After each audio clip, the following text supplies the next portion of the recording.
It is a spectacular day to just show up. Hi, everyone. Yvonne Heath here, nurse turned author, speaker, and changemaker, and your host. Welcome to Navigating Grief with Heart and Humor, where we talk about, plan, and prepare for grief, transitions, end of life, all the messiness in between, long before it arrives, and diffuse the fear so we can live fully now, so we can enjoy every chapter of our lives. Well, I'm not going to enjoy every chapter. There are some pretty challenging chapters. However, we know that everything is temporary and this too shall pass. We do not get stuck in the chapter we're in now, knowing that a new chapter is coming. And easier said than done, absolutely. All of this is. But the truth is, the more we talk about, plan, and prepare, we have honest conversations, we accept our flawed, imperfect selves, the greater joy we can create on this journey we call life. So let's get started. As always, I want to share a fun fact. I actually have a few. I'm going to be talking about anticipatory grief and secondary losses. That isn't the fun fact. However, leading up to, or this conversation is going to be centered around our children, twins, Jaden and Tanner, and their graduation. And one of the fun facts is that my husband, Jordy, really wanted Jaden to have flowers at graduation, which is funny because I thought, well, Tanner's also graduating. He doesn't want flowers. You know, if he did, that would be fine. I knew he didn't want flowers. I thought, well, I'm going to get him something also. But when Jordy called the florist, he called and he said, "Hi, it's Jordy Heath, and I just wanted to order some flowers for my daughter, Jaden." And the florist was Michelle, who had actually created my beautiful bouquet for our wedding 20 years before. How amazing is that? And I had Gerber daisies, beautiful, fantastic, vibrant colors in my bouquet. My grandmama, my grandmother, loved daisies. She loved white daisies, but I wanted to have flowers, so I had Gerber daisies for the wedding. So Michelle said, "Oh, Jordy, I've got it. Leave it with me for the bouquet or the flowers for graduation." And so she created this extraordinary, magnificent, colorful bouquet, and it had all the vibrant colors I love in Gerber daisies in the bouquet. Like, how beautiful is that? How often can that happen? We live in a small town, and so, you know, these possibilities, but the fact that 20 years later, she's still there and she was thoughtful enough to, I don't know, remember, look up whatever, the flowers I had for my bouquet and create something similar for our daughter. So that was so special. And the other fun fact, said, okay, well, Tanner doesn't want flowers. So I thought, I just need to get him something, you know, and we, as I've shared before, Tanner's like our Jim Carrey. If you don't know Jim Carrey, he can be very silly as an actor, and we are very silly together. And Tanner was sitting there opening an envelope. One day he said, "You know, Mom, if you ever get me something, get me a letter opener, because I just cannot open these envelopes without just ripping it. And I just want a letter opener." And so I looked around, nobody had a letter opener. Who even says that anymore? And so I ordered him one, and his gift was a letter opener, and he absolutely loved it. So there you go, all kinds of fun facts. And yes, we're going to be talking about this incredible time of grief and joy and transitions today.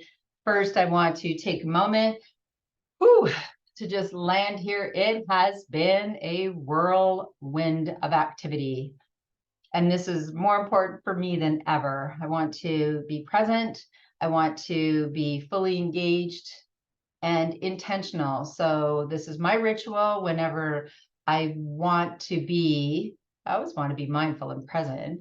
But when there's something I want to share or really pay attention, I take the time for this ritual, 30 seconds, 1 minute, 3 minutes, whatever it's going to take to be fully present, to quiet the noise on the other side of the door so that I can set an intention, be grounded, and be here. So I always close my eyes, take a nice slow inhale through my nose, and I set an intention.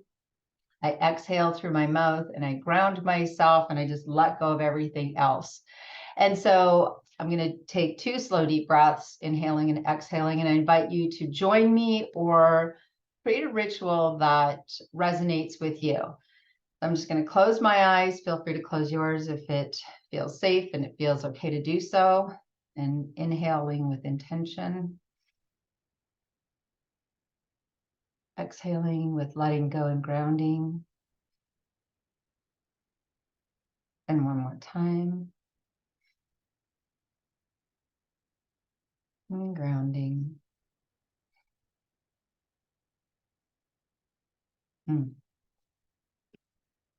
Just so helps me to just calm my nervous system and just be fully present.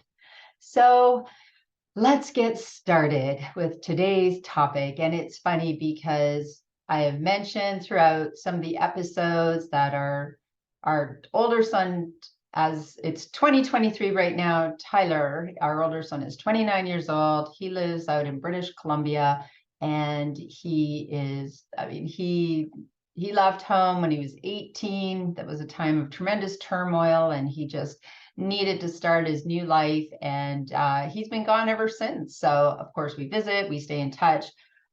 When Tyler left, there were twins at home, Jaden and Tanner, and they were little. They were 7 years old. And it was a very, very busy time and a lot of chaos. And so it was with grief and joy and knowing that Ty needed to start this new journey that we, said goodbye. And then it was like, okay, I'm at work in the chemotherapy clinic and we have these twins, and it was pure chaos.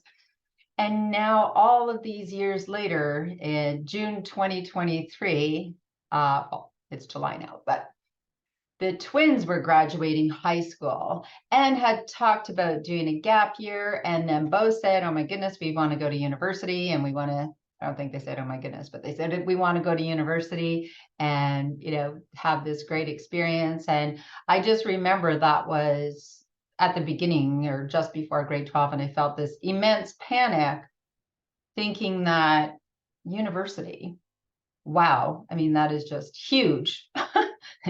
Leaving home financially. I went to college 30 years ago, or 30, whatever, however many years ago, 35.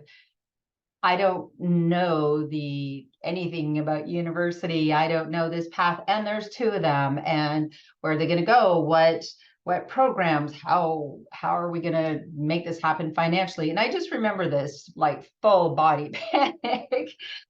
And then it was the grief and the joy and excitement and just this roller coaster of emotion. It was incredible. And so in the last year of preparing for this time, I knew, and it was like I realized, wow, so much of this transformational journey I have been on since 2014 in this new career, this answering this calling, writing my book, Love Your Life to Death, the shows, the radio shows, all the incredible people and all the wisdom, all these years has prepared me for this time, as well as you can be prepared. And again, when people say you can't be prepared for grief, and I say, I beg to differ.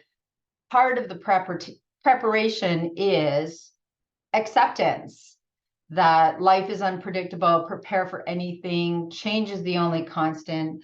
Our life, there are chapters in our lives, and nothing lasts forever. And also to know that grief shows no mercy. It arrives unannounced and uninvited. It does not care what else you are going through, and it does not stop. It can be relentless. And that's kind of the elephant in the room, and that might be a little dark.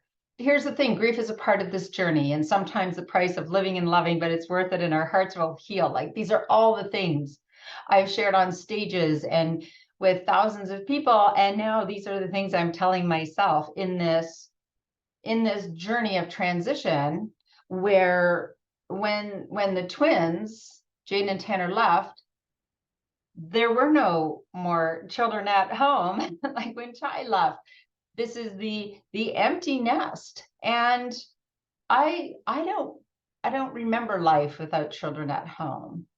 And so I knew that year ago when they said we want to go to university, that there was so much for me to learn, that there was so much for me to prepare for, mentally, physically, emotionally, spiritually, all of it. And even Jordy and I, when we married almost 20 years ago this September, we were a package deal. Tyler and I, we moved in with Jordy and my pregnant cat and our husky, great big dog, German Shepherd mix. And so it's going to be Jordy and me. And we've actually never been in that position. Thank goodness. We really like each other. and we give each other space to grow and to have our own our own path and things that we love to do on our own. So that doesn't mean, as well as I'm prepared, that doesn't mean I'm not going to grieve. What I was preparing for was the grief. And so in this year of learning, unlearning, and evolving in anticipatory grief, right? This is what saying, okay, these kids are leaving. There's an empty nest is going to be so different, and there's going to be so many wonderful things and things we're going to get to do that we weren't able to do, and tremendous grief and voids, just big voids in our day, in our life, and the change. And so absolutely, I am so gratitude, that I understood that my grief would be unpredictable.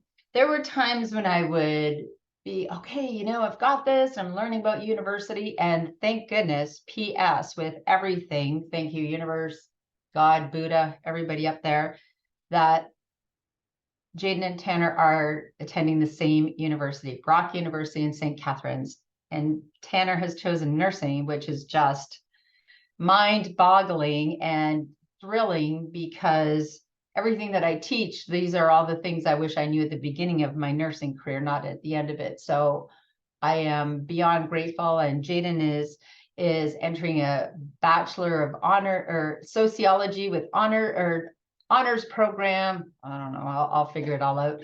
Honors program in sociology. And I know she will do great things with her life. And my only expectation for them is to truly create a life they love, and know that life's unpredictable. Prepare for anything. There will be challenges. There will be joy.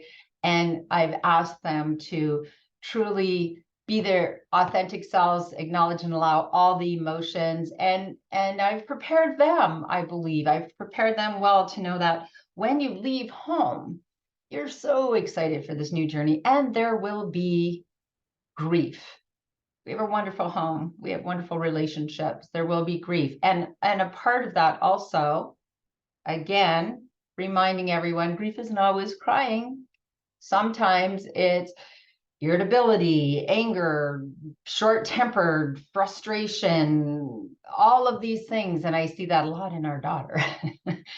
That's how she just becomes, it's like she can't handle the emotion. And so she just becomes like, oh, I remind her to acknowledge and allow her feelings, even when they're hard. So she's had some great cries, because she also has a wonderful, beautiful boyfriend who is moving. They are parting ways because he's going to a different province. So there's been tremendous grief and joy. Oh, and side note, I have no rings on today, because I always garden bare fingers, bare hands, because I just love to be grounded, to be in the ground. My rings didn't like that very much. So they're getting repaired and polished. P.S. Great to go in the dirt and ground yourself with your bare hands and bare feet. Just don't wear your rings. I digress. Moving back. So this whole year, there have been so many emotions. And sometimes I woke up in the morning and tears were flowing. And I just allowed them. And there have been just, I even know there have been many times that, oh, I don't want to feel these feels. I don't want to feel this right now. And I would take a deep breath and I would allow the feelings and I would write things down, my frustration, my sadness, my whatever. As I say, you have to get it out, shout it out, write it out, cry it out, hug it out, something. Acknowledging and allowing those feelings. And P.S., just because I teach this and share this message all the time, doesn't mean I have it perfect. There's no way. When grief arrives in my heart and in my soul, it is no different for me. I just remind myself, I get back to acknowledging and allowing it. And it has been an absolute roller coaster of emotion. Jaden and Tanner also, because they are camp counselors this summer. They are staff for the very first time. So they are gone. We drove them to camp last week. So as thrilled as I was for them, there's also the sadness that many of their friends who are going to university, their families get the summer with them. We do not. But I know they are in their favorite place in the world. And that brings me joy. And in that anticipatory grief and preparing, we also had to prepare for university before the summer. And there were exams. And there was, along the way, there were so many things to celebrate, and there was disappointment. And, they worked so hard to prepare for prom, and then the DJ, the disc jockey, wasn't great, so it ended early, very disappointing. And then this happened with a friend, and this friend, things happen. You can plan as well as you possibly can. And the greatest thing we can plan for is the unpredictability, right? And the glitches, and things will happen that we cannot anticipate. So along this journey, I have grieved. I have been very intentional about creating moments with my children. And as they say, TBH, to be honest, I also grieved in the last month where in my mind, we were going to have all these special moments in time, and 18 years old. They wanted to be with their friends and boyfriends and girlfriends and friends and go out and have fun with of course they did. So I had to let that go as well. There's a lot of letting go, isn't there, as life evolves. And again, so I created intentional moments that, hey, we're going to have the family over this day. Okay, make sure we're all together. Yes, I would like to have a moment here. And I created those moments of having heart-to-heart conversations. And after graduation, I wrote down, I got up at 5 in the morning and I wrote them a letter straight from my heart. I'm not even sure what I said. I was just full of emotion, and I wanted to share and remind them to be their flawed, imperfect, wonderful, amazing selves. So it's funny because I just knew in expressing my grief, and my grief needed to be heard. Grief needs to be heard. It needs to be allowed. We need to convert our grief to mourning. We need to express it. We need to allow our humanness. And I needed to write that letter. And here I needed to cry. And I also just kind of laughing because I just said, hey, whatever I need that I know that can help me in this process, I'm going to do. So as I was decorating the house for graduation, I pulled out every 8x10 from junior kindergarten to graduation. And I took down our great big picture and I put them all on the wall. from JK to graduating high school. 2 rows, Jaden's and Tanner's. And they're in our dining room and they're still there. And they're going to stay there as long as I need them to be there. And when we pick them up from camp and they're going to be home for 5 days before university, before we drive them to university, I will not set myself up for failure. I will not think, oh, we're going to have we're going to bond for 5 days. No, we're going to create precious moments. We're going to create intentional moments. We'll have some special time together, and they will be going to see their friends and saying goodbye to family, etc. So there was a lot of letting go, of knowing my emotions were all over the map, allowing it. And, whatever the transition may be, as I say, there's grief and joy in the good transitions. Jane and Tanner going to camp and then university.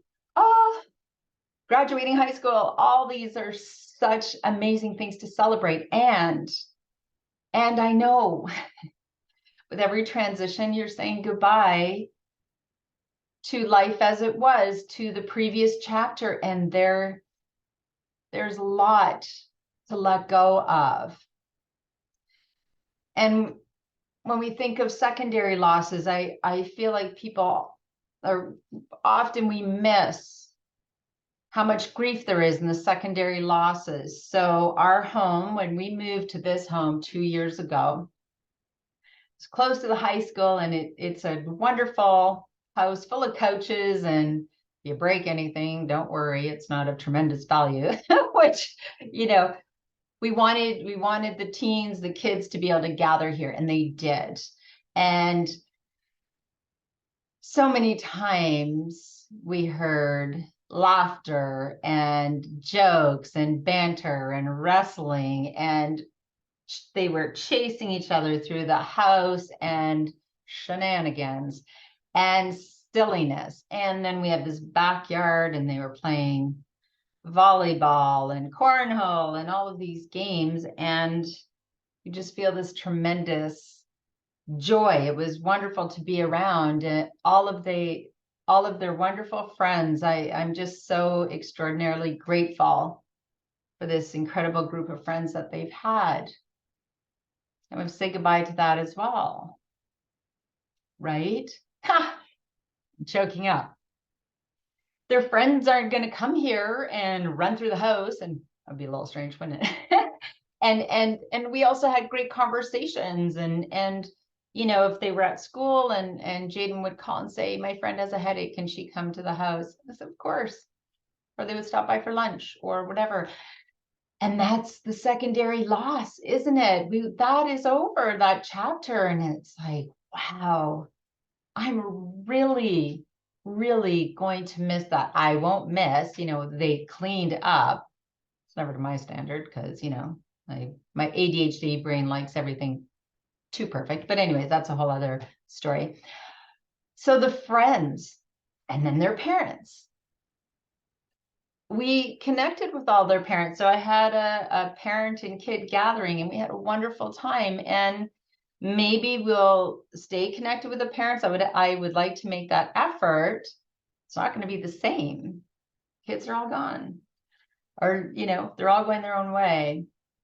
And even the high school, going to the high school, going to see Calf Jam, which was when everyone performed, going to watch volleyball games, volleyball, huge void, going to we watched Jaden swim competitively. And there were so many things. They lifeguarded at the pool, and we used to bring them their lunch and see them lifeguarding. There's so many other things.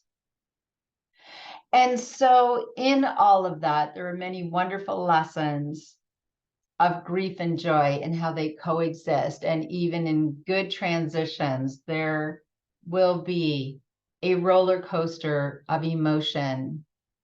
And so I invite you to, and oh yeah, and of course all the other stuff of life is going on too, all around, right? The rest of life doesn't stop just because you might be having a hard day. That's life. So the invitation to think of, anticipate the transitions that you can see coming. I've prepared for this time for a year. I mean, my whole life, but really intentionally in the last year. And it's interesting because by the time the graduation ceremony arrived, I was so afraid that I'm okay to cry, but I didn't want to be sobbing. And, you know, like everybody around me going, lady, pull it together. I had allowed my tears so many times. And I said to the kids, again, many times, I apologize for how I'm going to be at your grad. I'm going to be a hot mess. And they're like, we know, Mom, we know. And I wasn't. I just had allowed my feelings for so many times. I had lots of tears in that day. And this is the shirt I wore, earrings I wore, and I just enjoyed the day. And it was wonderful. And then the next morning I had a good cry. And then in the afternoon I had a good cry. And then I had a good laugh, and it was all over again. But to understand and accept that every transition is saying goodbye to a chapter in your life, and perhaps it's a welcome change and transition, thank goodness. And yet there may be things in there that you have to grieve and you didn't even know. It's like, wow, I didn't know I was going to grieve that. I didn't see that coming. So the unpredictability of grief in transitions is the greatest thing that we can do to prepare, acknowledging and allowing all of our feelings, understanding that grief isn't an emotion. Grief is an array of reactions and emotions, and acknowledging and allowing all of it, and really moving through it with grace and just showing up for yourself first. And if what you need to do to get it out, shout it out, laugh it out, whatever you need to do, if you have to go paint a picture and you're thinking, why am I doing this right now? I'm very busy. Go paint the picture. Do what you need to do. Talk about it. Be surprised, like, huh, yeah, I get it now. This is very unpredictable. And never undervalue the effect of the losses, of secondary losses, those friends and the other things. And if you can think about and imagine what those losses may be, you can prepare and be very intentional and be very excited about creating the next chapter in your life, because that's what life is all about. Nothing stays the same forever. And so as I move into this new, huge empty nest chapter, we will be chatting about this, because this is also part of my grieving process, really like acknowledging and allowing all of this. So I thank you for your grace and for your patience and for listening and for being a part of my journey. I would love to hear about some of the transitions that you talked about, planned and prepared for, that you accepted, that there's grief and joy. And please be very intentional, as I said, about just showing up for yourself first and creating those moments, knowing that not everything is going to go just as you planned. That's life. So I thank you from the bottom of my heart and soul for just showing up for me, with me in this huge time of transition in my life.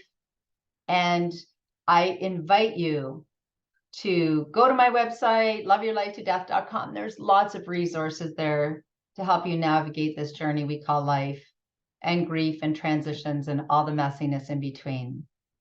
And as always, I must share my call to action. If you want to be able to navigate these transitions, acknowledge and allow the grief and the joy and everything in between, plan your life, plan your death, and then just love your life to death. And always bring your own tambourine to the party.